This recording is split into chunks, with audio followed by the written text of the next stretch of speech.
Nama Axl Rose selalu bikin orang bereaksi. Ada yang bilang dia jenius, ada yang bilang dia pemarah, egois, bahkan destruktif.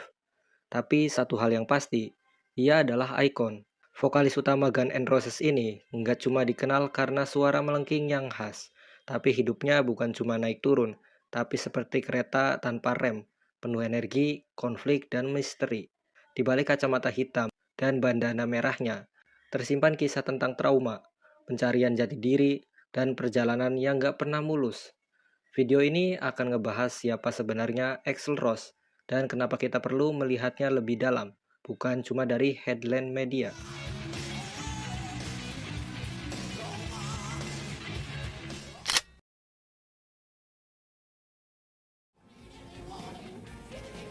Axl Rose lahir dengan nama William Bruce Rose Jr. Ia lahir pada 6 Februari tahun 1962 di Lafayette, Indiana. Tapi sejak kecil, hidupnya nggak pernah stabil. Ayah kandungnya meninggalkan keluarga saat Axl masih umur 2 tahun. Ibunya lalu menikah lagi dengan pria bernama Stephen Bailey, yang kemudian memberinya nama baru William Bailey. Tapi kehidupan di rumah jauh dari kata damai. Dalam beberapa wawancara, Axl mengaku mengalami kekerasan fisik dan emosional dari ayah tirinya. Ia tumbuh dengan rasa marah yang gak punya tempat untuk keluar. Musik akhirnya jadi pelarian. Ia belajar bernyanyi dari puji-pujian di gereja, tapi belajar melawan dari kerasnya jalanan. Dua sisi ini terus bertabrakan dalam dirinya, dan keduanya hidup dalam suaranya.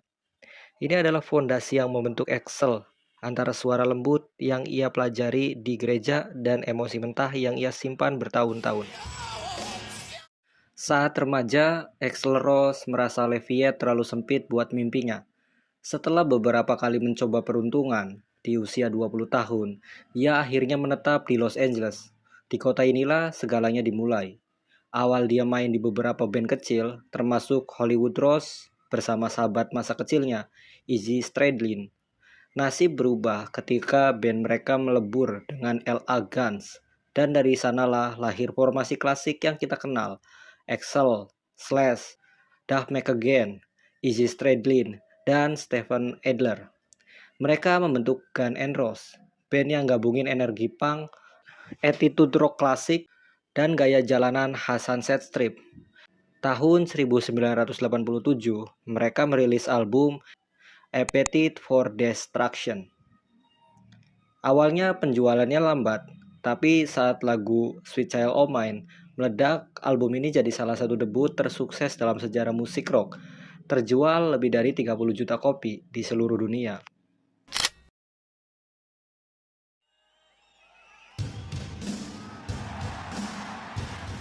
Tiba-tiba, Axl dan Guns N' Roses jadi pusat perhatian dunia.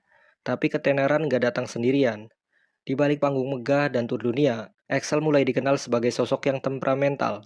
Ia sering datang telat berjam-jam ke konser, kadang tiba-tiba bubarkan konser di tengah jalan. Salah satunya saat insiden di St. Louis tahun 1991. Axl turun panggung bukan karena teknis, tapi karena amarah. Saat band tersebut membawakan Rocket Queen, Axl Rose menegur seorang penggemar yang mengambil gambar pertunjukan tersebut. Petugas keamanan tidak dapat menjangkau penggemar tersebut, jadi Rose mengambil tindakan sendiri. Ia melompat ke tengah kerumunan dan menyerang penggemar tersebut, lalu pergi begitu saja. Malam itu berubah jadi kerusuhan. Media menyorot semua sisi negatifnya, tapi banyak yang nggak tahu bahwa Axl juga sedang berjuang melawan tekanan mental, trauma masa kecil, dan beban sebagai pemimpin band paling liar di dunia. Lagu-lagu seperti November Rain, Don't Cry, dan Strange menunjukkan sisi lain Axl, puitis, rumit, dan rapuh. Seiring waktu, ego dan perbedaan visi mulai menghancurkan GNR dari dalam. Axl ingin band ini berkembang secara musikal, lebih orkestra dan lebih eksperimental. Tapi anggota lain seperti Slash ingin tetap keras dan mentah. Ketegangan makin terasa. Axl akhirnya memegang kontrol penuh atas nama Guns N' Roses. Keretakan dimulai saat drummer Steven Adler dipecat pada tahun 1990, disusul oleh keluarnya sang arsitek musik, Izzy Stradlin. Di tahun 1991, saat satu persatu pilar utama pergi, Axel tetap bertahan, tapi sendirian. Banyak yang menyalahkan Axel, tapi di sisi lain, dia adalah orang yang masih mencoba menjaga versi ideal dari GNR yang dia bayangkan. Puncaknya, pada tahun 1996, Slash resmi hengkang. Setelah kemudian, Duff McKagan dan Matt Sorum pun ikut pergi. Sejak itu, Guns N' Roses bukan lagi sebuah band, tapi lebih seperti proyek pribadi Axl Rose.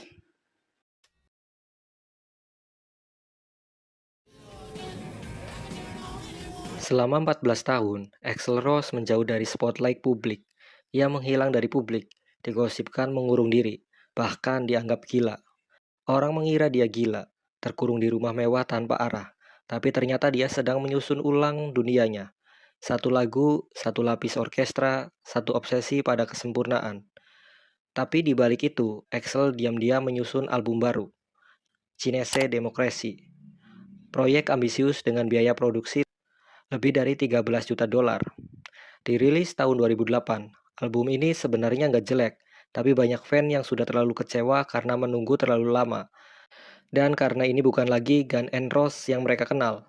Tapi satu hal yang patut diakui, Axl tetap idealis. Ia lebih memilih bertahan dengan versinya sendiri daripada ikut arus.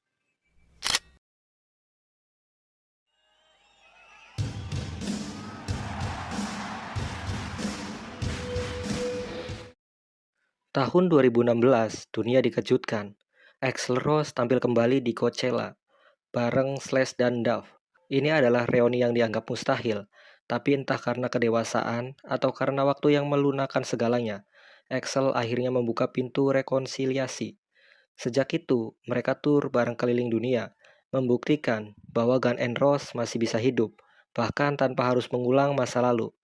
Mereka berdiri di satu panggung, Slash, Duff, Axl. Bukan untuk mengulang masa lalu, tapi untuk menunjukkan bahwa luka pun bisa sembuh kalau waktunya tiba.